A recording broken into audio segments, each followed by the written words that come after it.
Hello there, you guys. One more video for you in this outfit. Today we're going to be talking about vibrato. So here's an easy little vibrato practice if you're kind of struggling with it. Everyone's hand is a little bit different. I am by no means an expert with vibrato. My fingers are really rigid. They don't like to vibrato. I often press too hard. All sorts of things. I don't practice it enough. Anyway, so here's my little trick for vibrato. Fingers in the air, thumb and first finger are across from each other, and you're gonna squeeze and then you're gonna relax. In the relaxed position, that's where we're gonna use the arm to bring the fingers up and down. So this is our widest range of motion. By the way, you can stabilize your instrument if you want by holding it here. We're gonna cut this in half, so I'm not going up all the way. I'm using my arm to gauge that, just come up halfway. And then I'm going to cut that in half. So now it's just a quarter. I'm just barely moving it all. I'm going to go a little faster, 1, 2, 1, 2, 1, 2, until I start to kind of stay on one spot. So you'll kind of find when you get faster and faster that it kind of naturally becomes a little more narrow and you kind of get stuck on a place. So if I take my thumb away, you can kind of see it's just kind of wiggling. I'm going to bring my thumb along. And then I'm going to just lightly drop my first finger on the string. So if you press down, it's hard for your finger to wobble. Let me just get a little closer for you. So you can see with vibrato, the key is that this little movement, whether it's from the wrist or the arm, is that it transfers to the fingertip. And the only way that it can do that, the only way that your finger can actually receive that small, tiny movement is if your finger is able to respond to that movement by being very relaxed and not pressing too much. Because you see, if I press down, now I can't move at all. So I'm going to be half my normal weight on the string for this little practice. I'm going to keep my arm moving.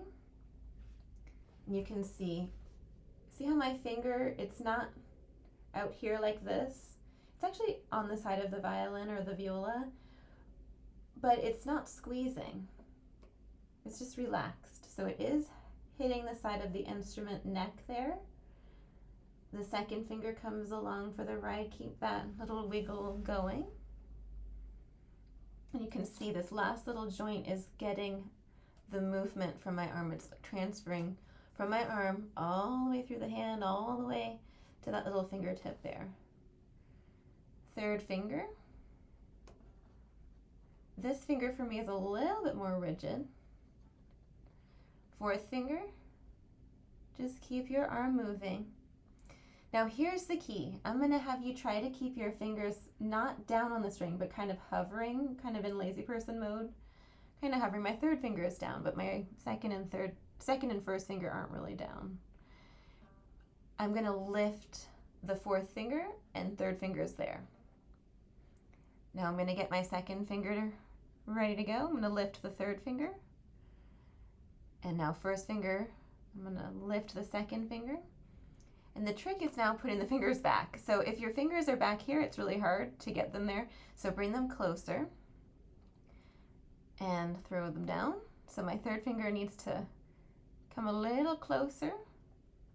Fourth finger needs to come a little closer.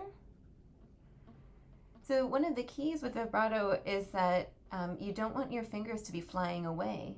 You want them to kind of be near the fingerboard so that they can just kind of get there. And you also, when you practice vibrato, want your hand to be very relaxed and your fingers to not be pressing on the strings too much. And so a really great next step is to then do a little Sevchik practice if you can. So like Sevchik Opus 1. Here's an example of something you might find in Sevchik Opus 1. So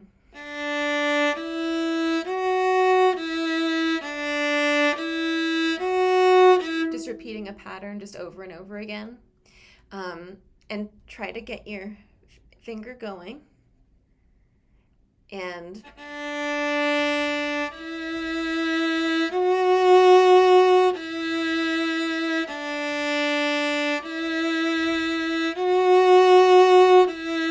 maybe you'll have a combination with 1, 2, and 3.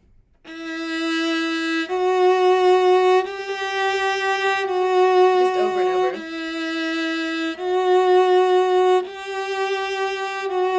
Maybe 2, 3, 4.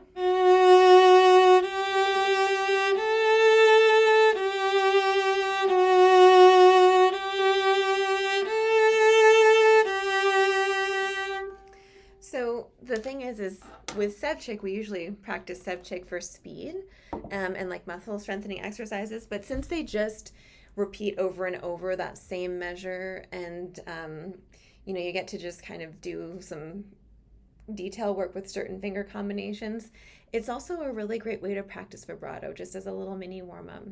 So anyway, I hope that helps you guys. Happy vibratoing. Just keep up a little daily practice with vibrato, just a little wiggle. Remind the fingers, oh, that's what I've got to do, or I'm pressing too much, or whatever it is. If I can vibrato and I have a really hard time with vibrato, then you can vibrato as well. I promise you, if I can do it, then you can definitely do it. With that, you guys, thank you so much for being here, and I'll see you very soon.